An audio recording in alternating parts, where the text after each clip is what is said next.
No prophet has risen in Israel like Moses. That is the last sentence of the Torah. Not a victory, not an arrival, not the land taken and the promise fulfilled. A eulogy. The greatest story in history ends with a man in an unmarked grave and a people standing at a river they haven't crossed yet. And somehow, that is exactly the right ending. Sunday, week 11, reflection. Finishing well. We have spent 2 weeks with Moses, 2 weeks watching him pour everything out for a generation he would never follow into the land.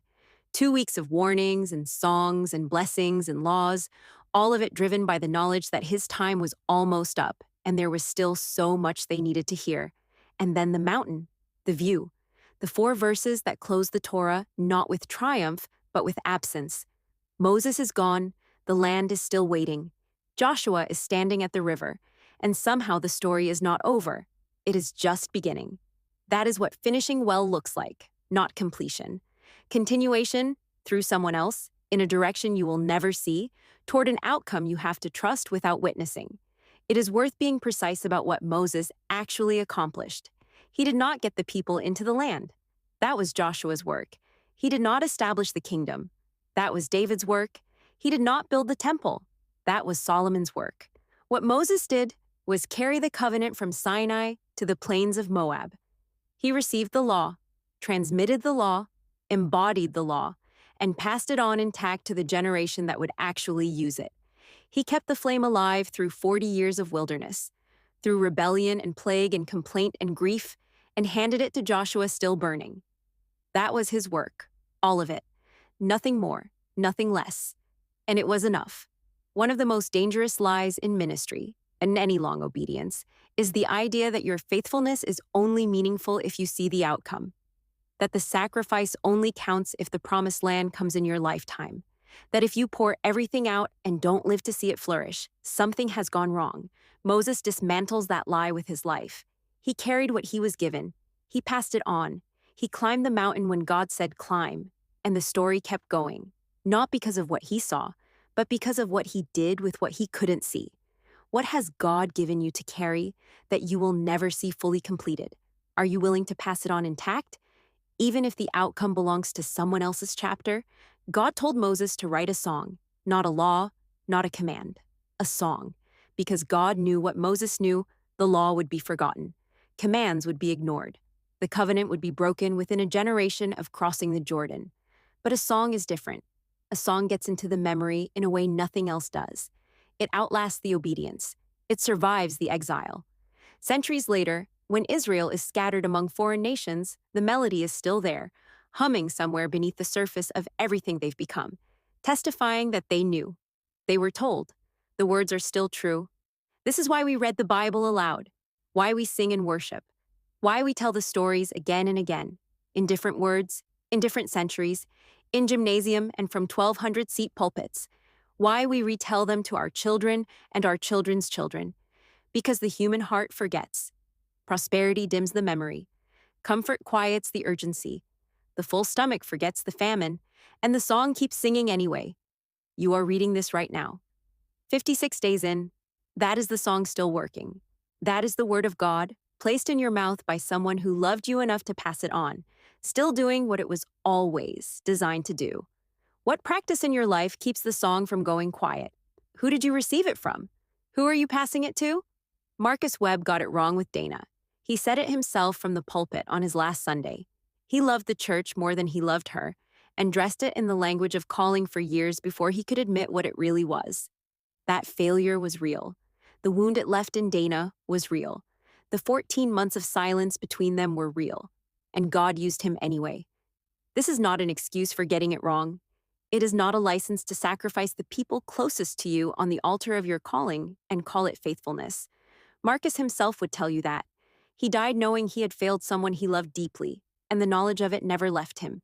But here is what is also true. God does not wait for perfect instruments. He has never had one. Moses killed a man. David committed adultery and covered it with murder. Peter denied Jesus 3 times before breakfast.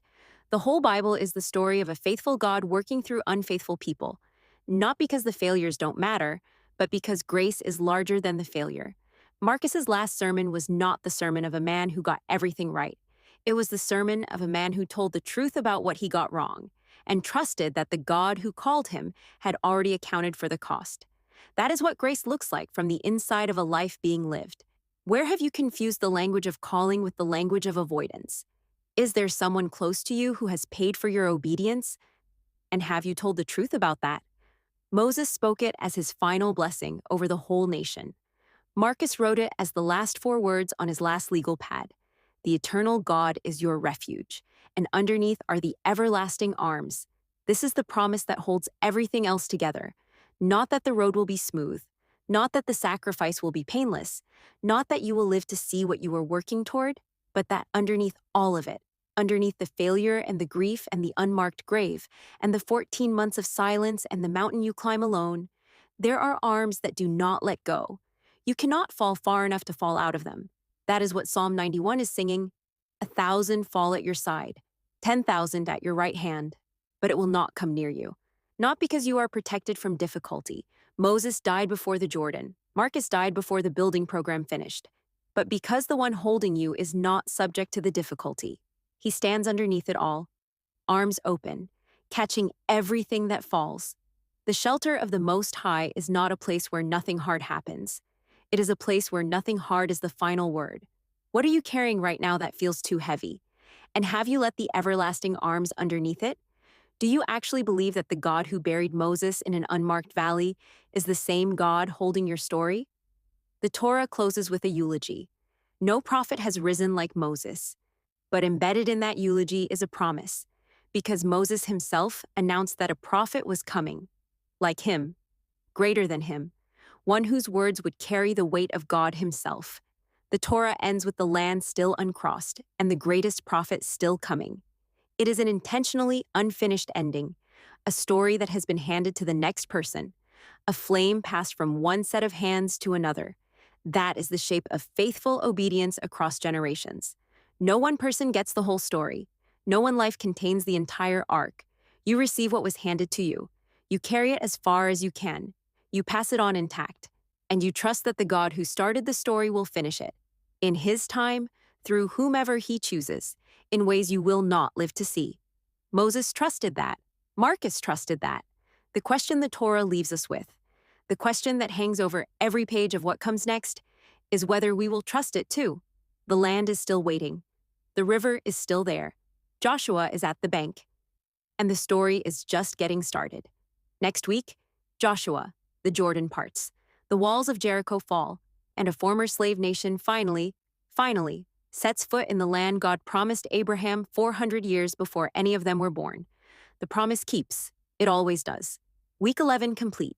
56 days in God's presence. The Torah is finished. The story is not. Keep reading.